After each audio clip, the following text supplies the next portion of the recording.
El Señor esté con ustedes. Y con tu espíritu. Evangelio de nuestro Señor Jesucristo según San Juan. Gloria a ti, Señor. Era el día de la preparación de la Pascua. Los judíos pidieron a Pilato que hiciera quebrar las piernas de los crucificados y mandara retirar sus cuerpos para que no quedaran en la cruz durante el sábado, porque ese sábado era muy solemne. Los soldados fueron, quebraron las piernas a los dos que habían sido crucificados con Jesús. Cuando llegaron a él, al ver que ya estaba muerto, no le quebraron las piernas, sino que uno de los soldados le atravesó el costado con la lanza y enseguida brotó sangre y agua. El que vio esto lo atestigua, su testimonio es verdadero y él sabe que dice la verdad, para que también ustedes crean. Esto sucedió para que se cumpliera la Escritura que dice: no le quebrarán ninguno de sus huesos. Y otro pasaje de la Escritura dice: verán al que ellos mismos traspasaron. Palabra del Señor. Gloria a ti, Señor Jesús.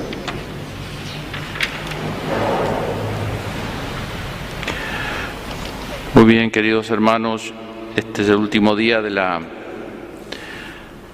novena, en la cual hemos tomado como texto de reflexión las obras de misericordia, las miserias de distinta índole, personal, las miserias del mundo, podemos aplicarlo, las miserias materiales, las miserias morales, que son las que más daño nos hacen. Y podemos formular esta tesis o esta afirmación que la miseria no nos hace mal, que frente a la miseria cada uno saca lo mejor o lo peor que ya estaba en su corazón. Dice Jesús, es del corazón del hombre donde provienen los males, ¿no? La miseria lo que hace es golpear el corazón, pero sale lo que ya estaba, como principio, es ese. Hay influencias de las cosas que nos suceden fuera nuestro, pero lo que determina, lo que fecunda eso, está en nuestro interior, lo que lo hace bueno, en definitiva, o malo, ¿no? Me refiero a las cosas que nos toca padecer, no las cosas que son objetivamente buenas o malas, ¿no? Entonces vamos a ver ahora, para terminar, tomando este cuadro que está aquí debajo adornado y que yo tengo aquí para las personas que nos ven a través de los medios, que es el cuadro de este pintor Rembrandt, El regreso del hijo pródigo, porque ahí me parece que están representados los tres tipos de corazones y los tres tipos de actitudes fundamentales frente a la miseria. Ya digo, la miseria personal, de uno consigo mismo, con respecto al mundo, ¿no es cierto? ¿Cómo nos ubicamos? ¿Qué saca dentro de nosotros la miseria? ¿Qué saca a relucir?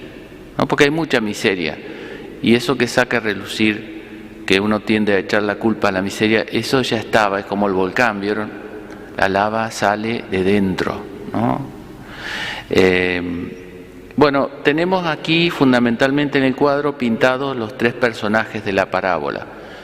El Padre, que es el central, el Padre misericordioso, el Hijo menor, que es el que se va y después regresa, y el Hijo mayor parado allí mirando la escena con un toque de enojo. Comencemos con el Hijo menor de la parábola.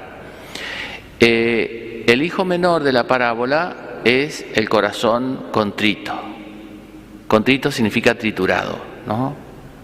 Triturado, es lo mismo que triturado, que está despedazado, herido, que la Escritura habla del corazón contrito. El profeta David dice: tú no desprecias el corazón contrito y humillado, ¿no? Corazón herido por las miserias, especialmente las miserias morales, y un corazón que busca remedio. Entonces, este corazón del hijo menor pecó de ingenuidad. Al irse de la casa del padre, a creerse que él podía solo, se fue, tomó los bienes y los malgastó, pecó de ingenuidad. Y luego y de soberbia, ¿no es cierto?, de creerse autosuficiente y alejarse de la casa del Padre, ¿no? Eso simboliza el pecado cuando uno, ¿no es cierto?, se lanza a las cosas creadas por Dios a través de la avaricia, la lujuria, la gula, todos esos pecados que uno y termina quedando herido, insaciable en su corazón. Pero se arrepiente este hijo menor y vuelve. Y ahí reza esa oración tan linda que es como una síntesis de contrición, de la contrición: Padre, pequé, le dice. Pecó ante un padre. No es el dolor solo, la herida sola, es la herida ante un padre, ¿no? Padre, pequé. Y vuelve a la casa del Padre porque confía en el perdón del Padre. Si no, no hubiese vuelto, se hubiese quedado donde estaba, alejado allí. Y aquí tenemos una gran moraleja, ¿no? Que el corazón contrito y humillado Dios nunca lo desprecia. Si miramos las apariciones a Santa Margarita María del Sagrado Corazón, luego la de Santa Faustina, vamos a ver una cosa que llama la atención tal vez, y es que Jesús reprocha más que el pecado en sí mismo, ¿no?, que a él le duele por supuesto, pero lo que más le duele es la desconfianza. Es como que el médico le duele más no que uno se enferme, sino que no vaya a verlo a él. Hay como un matiz aquí, es un tema largo tal vez, ¿no? Si uno ve la historia, cómo Dios a lo largo de la historia aplica distintos remedios. En algún momento de la humanidad ha exigido más la conversión de las personas en torno a los pecados concretos. Pero lo que se nota en el Sagrado Corazón, mucho más en la Divina Misericordia, es que Dios considera que está tan enferma la humanidad que le pide solamente que se deje curar. No le pide mucho más que eso. Por supuesto, ¿no?, que uno colabora con eso. Pero digo, lo que más se queja Jesús, eso ustedes lo pueden leer y lo que más se queja Jesús es de la ingratitud y de la desconfianza, especialmente de las almas consagradas. Especialmente de las almas consagradas. No tanto del pecado puntual, es decir, este pecado, este otro, sino, no sé si me explico, pero eso para entender que en el mundo espiritual funciona al revés que en el mundo físico, como hemos dicho. En el mundo físico lo importante es no caerse. Hay que tratar de no caerse. ¿No? Si las doñas que nos están escuchando vieron que yo tenía a mis padres y lo cuidaba como oro, que no se vaya a caer, ya viejito, porque se quiebra la cadera, uy. Entonces lo importante es no caerse, es en el orden físico. En cambio, en el orden moral es al revés. Es más importante levantarse, porque caernos nos vamos a caer, porque somos pecadores. No digo que uno se tire de cabeza tampoco, pero caernos nos vamos a caer. Así que en el orden moral es más importante aprender a levantarse una y otra vez. Y yo pienso en este hijo, que la parábola lo termina al cuadro en el regreso al Padre y la fiesta, pero ¿cómo habrá seguido la vida de ese muchacho? Porque la conversión no es un paso, uno no sube una cima, da un salto y ya está en la cima, sino que es un camino de conversión. ¿No le habrán asaltado a este muchacho la nostalgia de las lo que hizo allá lejos? ¿Vieron como el que corre del león? ¿No es cierto? Corre el león al principio y no quiere saber nada con el león. Y después que ya descansa y ya el león está lejos, cuando acuerda empieza a extrañar al león. Los judíos habían padecido de parte de Israel toda la esclavitud, y cuando Dios los saca por el desierto, ¿qué les pasó? ¿Qué añoraban? Las cebollas de Egipto. Pero qué mala memoria que tenemos. Qué memoria más selectiva, que recordamos solamente las cosas lindas y no nos damos cuenta de cuánto sufrimos, cuánto daño nos hizo ese cuchillo que nos hirió. Pero es una cosa curiosa, el pueblo de Israel, muy interesante por la historia del pueblo cristiano también. Entonces digo, este hijo habrá tenido que seguir luchando contra todos los recuerdos, el mal que hizo. San Pablo dice que tiene un aguijón de la carne que es difícil de interpretar, pero no pareciera que fuera una cosa meramente de la sensualidad o de la carne, sino algo más profundo del mal que él hizo, porque hay gente que él mató, hizo daño. Y dice que le pidió a Dios que lo liberara, y Dios le decía, te basta mi gracia. Entonces dice, cuando soy débil, soy fuerte, como diciendo, pues si vos te liberaras, capaz que te volvería a la soberbia. En cambio así, te humilla esa miseria. Entonces digo, que está, el corazón contrito consiste en que uno está herido, pero siempre está herido. ¿Entiendes? No es que uno listo fue al médico, se curó y después decir, no, siempre somos un corazón contrito y humillado, porque eso significa que somos pecadores. Después tenemos, y ojalá, ¿no es cierto?, ojalá tantos hijos pródigos alejados de la casa del Padre comprendieran esto, que están padeciendo necesidad al lado del chiquero, y comprendieran la misericordia de Dios para volver a Dios, ¿no? Primer corazón, entonces, el corazón contrito, ¿no? El segundo corazón, el corazón del hijo mayor. Un corazón que la Escritura también, que está muy bien pintado aquí, el rostro del corazón del hijo. Acá les ganan los que están por televisión a ustedes. Van a tener que traer unos binoculares, como en la carrera de caballo. Es el rostro duro del hijo mayor. En realidad Jesús dice más la parábola por el hijo mayor que por el menor, ¿no? Eso tengámoslo en cuenta. Jesús la parábola, el látigo golpea en el hijo mayor, eso es lo que quiere resaltar, esa imagen, no el menor. Pero corazón duro, ¿no? O endurecido, ¿no? En el que habla la Escritura de eso, tenía el corazón duro. Os daré un corazón de carne, cambiaré el corazón de piedra que tienen por un corazón de carne. El corazón tiene que ser blando, es herible, pero bueno, pero palpita. Corazón duro no es herible, pero está muerto. ¿Entiendes? Corazón duro no percibe el bien, como una piedra, no absorbe. Corazón duro, piedra. Tire usted una piedra en un río, puede pasarle toneladas de agua, la parte y está seca. Corazón duro, endurecido. Endurecido por la soberbia, pero sobre todo endurecido por un vicio muy peligroso, muy sutil también, que es la envidia. Él mira al hijo y al padre con envidia, ¿no es cierto? La envidia, la tristeza del bien ajeno. Él no se da cuenta que él podría estar ahí, pero no, ahí la soberbia no le deja dar ese paso, ¿no? Pero la envidia, ¿y en qué consiste la envidia? En no ser feliz con lo que uno es o con lo que uno tiene. Cuando uno no es feliz, fundamentalmente, ¿no? Porque siempre nos falta algo. Cuando uno no es feliz, cualquiera de nosotros, con lo que uno es o tiene, le brota la envidia. Y a nosotros a veces como cristianos, como católicos, nos puede pasar que nos acostumbremos a la fe y que miremos al mundano con envidia, que le envidiemos algunas cosas que él tiene que nosotros no.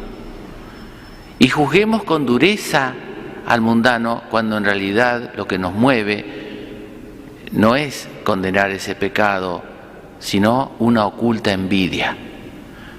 Muchas veces detrás de nuestros juicios duros, esto no lo digo yo, lo dice San Gregorio Magno, lo dicen los santos, ¿no? Pero a veces detrás del juicio duro hay una debilidad no confesada. Uno condena en el otro lo que uno no confiesa de sí, lo que uno no reconoce, porque no existe el corazón duro, ¿no es cierto? Todos somos heribles. Lo que pasa es que uno pone una caparazón. La persona pone una caparazón, ¿no? Entonces condenamos el espejo, ¿no? Y ese peligro, fíjense que lo tienen los fariseos. Jesús le dice esta parábola por los fariseos, que eran los de corazón duro. Y los fariseos eran la clase intelectual, eran la clase formada, eran la clase que más sabía.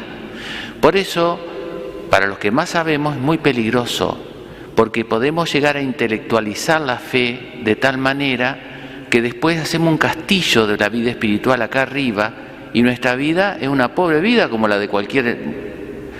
Pero juzgamos desde ahí a los demás. Por eso somos duros, ¿no? El juicio duro con los demás, ¿no? Yo, primera persona, cuando yo juzgo duramente a los demás, digo, no, acá hay alguna envidia, sutil, pero acá hay alguna envidia. El juicio duro. Y es duro porque no reconoce su debilidad, ¿no? Ya digo, a veces lo que está mal, pero se dice de distinta manera. Cuando yo condeno algo que yo también padezco, lo digo de otra manera. Recuerdo, vieron, en la jerga nuestra cuando... Perdón, me voy a estirar un poco hoy porque, bueno, el último sermón de la novena. En la jerga nuestra, cuando un sacerdote dejaba el ministerio, ¿vieron? Se decía colgó, el cura colgó, ¿no? Porque colgó la sotana, se decía así, ¿no? Yo, a partir de que algunos amigos, ¿no es cierto?, dejaron el ministerio, sacerdotes amigos, y que uno le pega de un modo especial, no puedo decirlo así tan fácil, porque a uno le duele eso. Entonces hablo con mucho más respeto, de Dios me libre y me guarde. Pero el que habla así, no, este colgó, se pone en un lugar como si él, está todo el mundo confundido y él está en la cima del Everest. El problema es que ahí también hay vientos, y muchos vientos, mucho más fuertes que digamos que abajo, ¿no? Entonces, ese juicio duro, digo, desde donde se dice, habla mucho de nosotros, habla mucho. Esa fue la actitud del hijo mayor,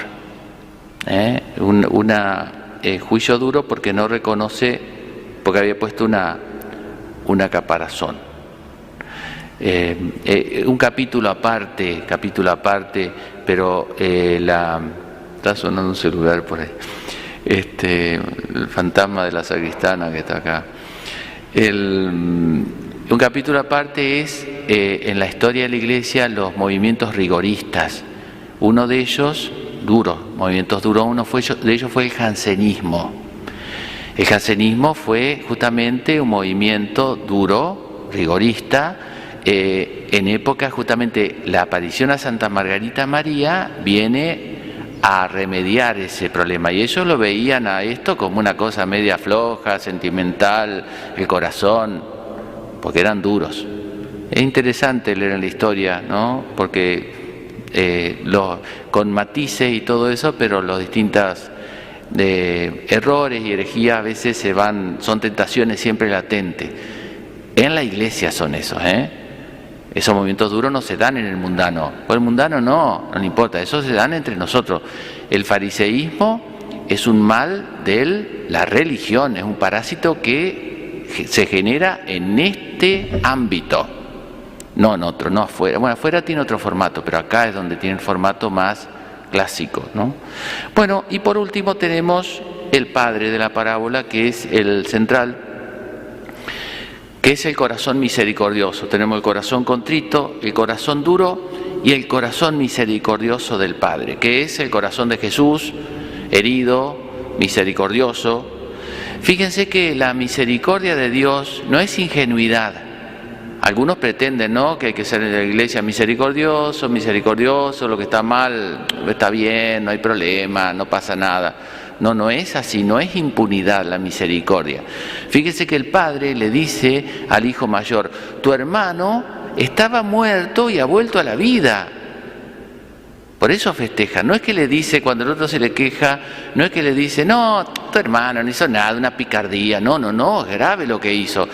Jesús muere por nuestros pecados, paga un precio muy caro por nuestros pecados, así que nuestros pecados son graves y duelen al corazón de Dios. No es que es lo mismo pecar, no pecar, tener una vida así o así, no es lo mismo, para nada. ¿No es cierto? El Padre no es ingenuo, no es ingenuidad la misericordia, impunidad, manga ancha, No es eso. Tampoco es dureza. No, tampoco es dureza.